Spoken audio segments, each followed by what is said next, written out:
Қайырлы күн достар, менің каналыма қош келдіңіздер. Осындай муравейник деген торттың рецептімен бөлісемін, сондықтан видеоны соңына дейін қараңыздар. Өте дәмді, жасалуы оңай. Ең алдымен ыдысымызға сары майымызды, еріген сары майымызды саламыз.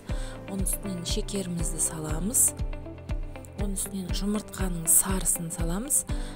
Екі жұмыртқаны барлығын салсаңыздар болады, мен тек қана сарысын салдым. Және қаймағымызды қосып, жақсылап араластырып аламыз.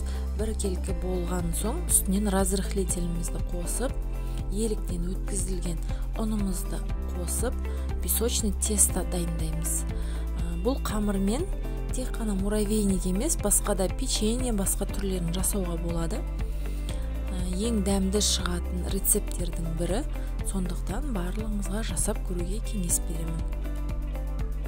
Осылай жақсылап араластырып қамыр жасаймыз және оны екіге бөліп пищевой пакетке осындай қылып салып, морозильникке салып қатырамыз бұны.